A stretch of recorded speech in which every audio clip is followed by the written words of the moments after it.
Dans la vidéo précédente, nous avons réalisé les journaux et le grand journal. Dans cette vidéo, nous allons faire en sorte de enregistrer donc nos actions dans les journaux.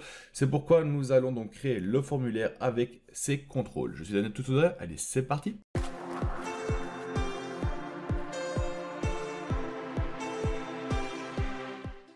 Alors, pour créer le formulaire, c'est simple. On peut choisir soit on va créer un formulaire avec un user form, soit on va l'utiliser sur une page Excel normale. Je vais opter pour la seconde option, donc aller sur la page Excel normale. Donc, je vais insérer une nouvelle feuille. Donc, je vais insérer une feuille. Je vais la placer donc entre mon compte et mon achat. Je vais venir dessus et je vais tout simplement le nommer donc registre ou formulaire plutôt.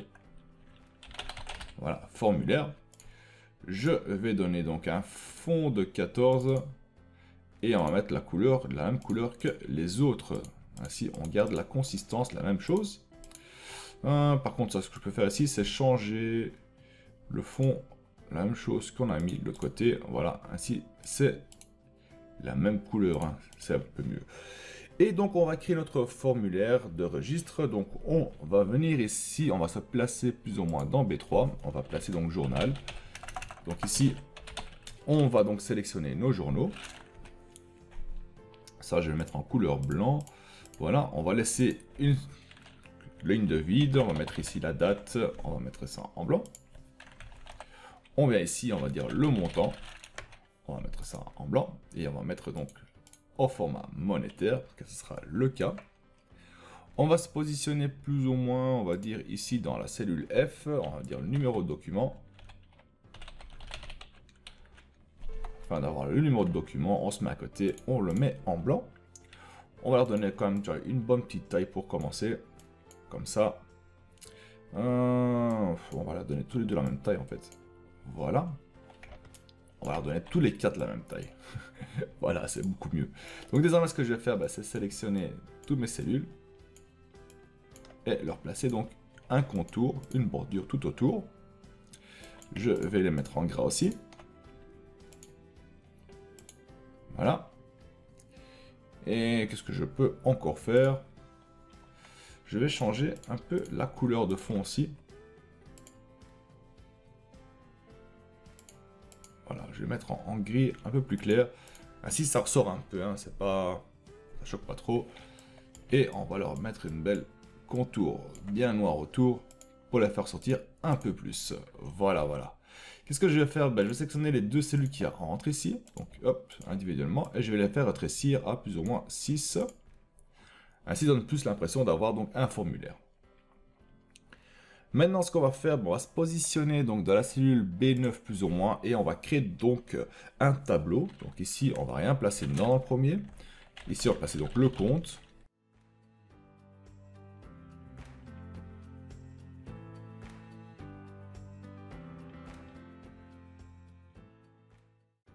On va venir ici, on va sélectionner, on va placer donc un tableau.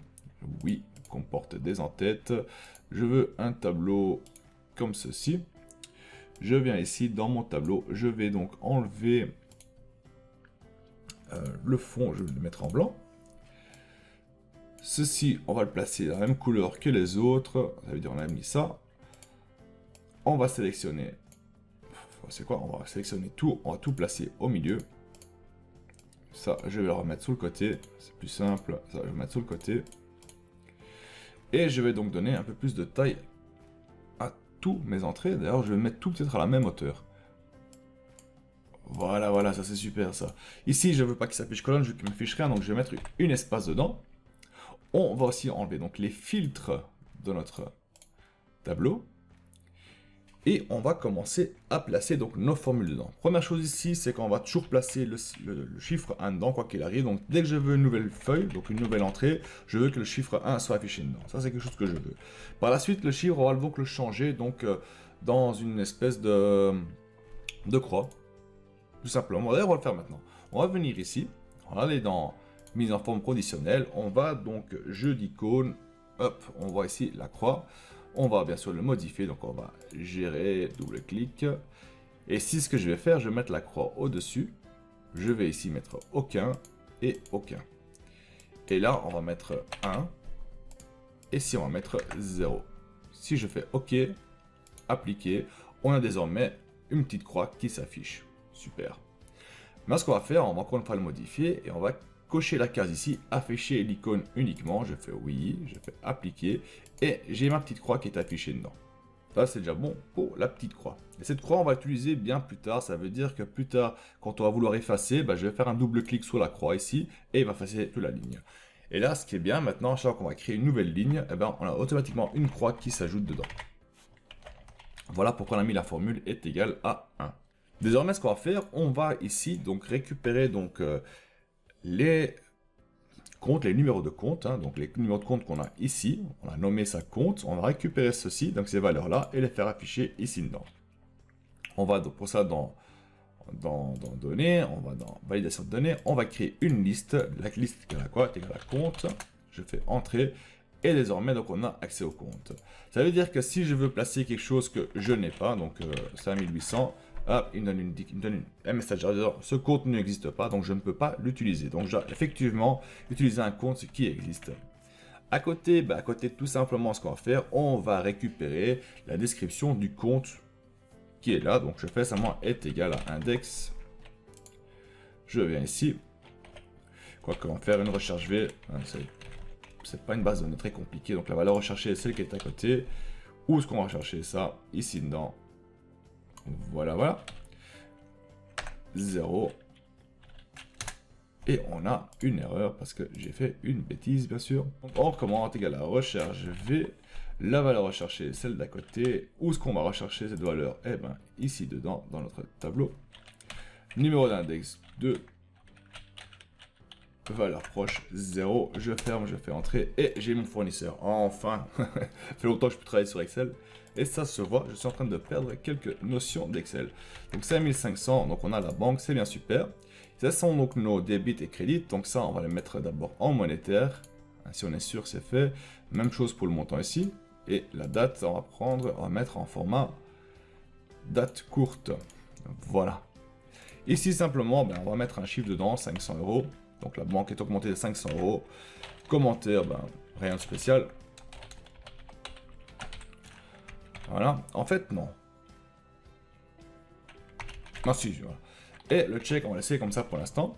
On va passer à une nouvelle ligne. Et c'était quoi? Par contre, on va placer, si on trouve rien, on affichera donc 6 erreurs. Donc s'il y a une erreur, on n'affiche rien du tout. Voilà, on fait ceci. C'est parfait. Et donc, du client, donc le client nous a payé. Voilà, le client nous a payé 500 €. Rien de spécial. Et voilà. Ça, c'est parfait. Et maintenant, ce que je vais faire, je vais ajouter quelque chose qu'on ne devrait peut-être pas ajouter. 50. Erreur. Et là, on a un petit problème dans la comptabilité. Car dans la comptabilité, on dit toujours que le crédit doit être égal au débit. Donc le débit est égal au crédit. Donc ça doit être en balance. Et là, on n'a pas, on a 500 et on a 550. On va contrôler ça tout de suite. On vient ici, on fait est égal à la somme. Et on va prendre la somme de toute la colonne qui se trouve là. Et la même chose à côté. On va récupérer la somme qui se trouve à côté. Et là, on voit que la somme n'est pas égale. Donc on va créer un contrôle ici. Et on va dire que si est égal à tout simplement, on peut faire ça simplement, ça égale à ça, il me donne la fraction, il me dit faux, donc ça c'est faux, ce n'est pas égal, donc c'est ce que j'ai besoin d'avoir. Autre chose aussi, je veux avoir un contrôle, je veux dire que si je mets 500 ici, il faut que il contrôle si le débit ou le crédit est égal à 500 aussi, donc ça on est obligé d'avoir, on est obligé que la somme que j'ai indiquée dedans, c'est la somme qu'on va donc faire les transactions avec. Donc je viens ici, et je vais faire un nouveau contrôle, et je vais faire que est égal à ça, égal à ceci. Et là, il me dit que c'est vrai. Donc c'est un des contrôles qu'on a placé dedans. Donc le contrôle ici va vérifier si ça c'est égal, et le contrôle qui est là va contrôler si le débit est égal au crédit. À un moment donné, on va faire un contrôle, encore un contrôle en extra. D'ailleurs, le contrôle extra va être assez simple. Il va contrôler si le débit et le crédit est égal. Donc, si il est en balance. Si c'est le cas, il va écrire vrai.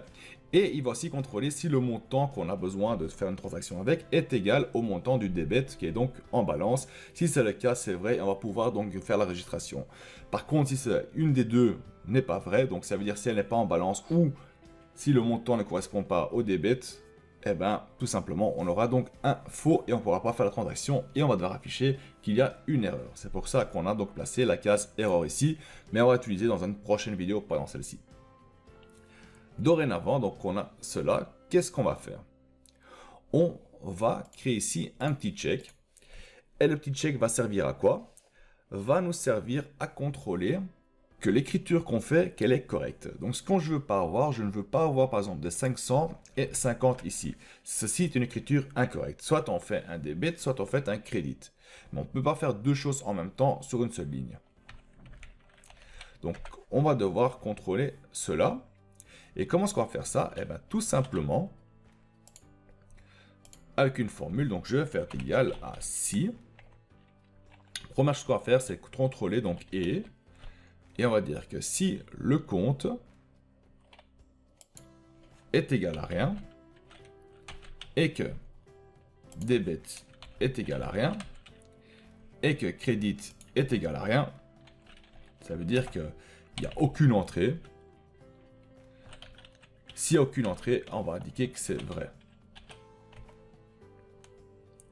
Sinon, ça veut dire que si il y a un numéro de compte et qu'il y a un crédit ou un débit, donc il y a quelque chose qui a été écrit, on va contrôler autre chose. Donc on va faire si, et à nouveau un et. Qu'est-ce qu'on va contrôler? On va contrôler si le compte n'est pas vide et que débit. Par contre, non, je me suis trompé. Donc, si le compte n'est pas vide, ou, c'est là l'importance, et si le crédit n'est pas vide, et donc débit est vide, ça veut dire qu'il y a un débit mais pas un crédit, donc c'est un truc valide. Ou sinon, ce qu'on peut faire, est... quoi? Simplement, si débit n'est pas vide et que non, voilà, et que crédit est égal à rien. Donc si c'est le cas, 2, 3, on va afficher vrai, sinon on affiche faux. Et on ferme une, deux fois, fait entrer. Donc là, on voit que ce sont des entrées valides vu qu'il y a un numéro de compte et une seule entrée. Si ici je place le 50, il va me dire faux, c'est une entrée invalide car on a un débit et un crédit. C'est pas possible, on peut pas avoir cela. J'espère que c'est assez clair mon explication. Si ce n'est pas le cas, faites-le moi savoir dans les commentaires. Mais le principe est plutôt simple. Donc on va contrôler. Donc s'il n'y a rien, donc on va enlever ça. On va enlever ceci. Donc ça va dire que voilà, j'ai rien mis dedans. Donc la ligne elle est vide, c'est vrai. Donc on peut continuer, il n'y a pas d'erreur, tout se passe bien. Si j'ai ici par contre quelque chose dedans et je n'ai pas de débit ou de crédit, donc j'ai fait aucune transaction monétaire, aussi bien débit que crédit pour le client ici, c'est faux car il faut avoir quelque chose de registré, sinon ça ne compte pas. Si je mets ici donc 500, il me dit ouais c'est bon, tu peux faire ça, donc tu as un numéro de compte et tu as un débit et tu n'as pas un crédit, donc c'est bon. Si je fais donc un crédit, il va me dire oui c'est bon aussi, tu as un numéro de compte, tu n'as pas de débit, mais tu as un crédit, donc c'est valide. Par contre si j'ai un numéro de compte, j'ai un débit et un crédit, il va me dire il y a une erreur, ça, tu ne peux pas faire ça. Soit tu vas faire un débit sans crédit, soit tu vas faire un crédit sans débit, mais pas les deux, je ne veux pas ça. Donc voilà à quoi va servir ce petit bout de code. Et donc ce qu'on va faire, je vais venir ici, je vais donc simplement supprimer le tout, supprimer ceci aussi. Et donc ceci va faire donc nos contrôles. Qu'est-ce qu'on peut faire encore ici? Pas oublier, je vais mettre donc aussi une liste déroulante pour choisir donc nos pages. Donc je vais être dans données, je vais faire validation de données, je vais faire une liste. Voilà. Je vais simplement écrire moi-même, donc je fais A, V, F et D. Je fais entrer. Et désormais donc j'ai A, F, donc A, V, F et D, donc pour les journaux d'achat, journal de vente, finance et divers. Et plus tard, on va utiliser ça, donc quand on va faire une registration, je vais choisir donc dans quel journal. On va avoir un bouton que d'ailleurs je vais placer maintenant dedans, donc je vais dans développeur, insertion, on va créer un bouton, hop là, comme ceci, on va placer ici en dessous notre bouton, et je vais lui donner un nom, donc je vais dans propriété, et vous pouvez laisser comme ça, c'est pas grave, je vais lui donner, par contre le caption, je vais faire enregistrer, voilà, je vais fermer, un peu plus petit,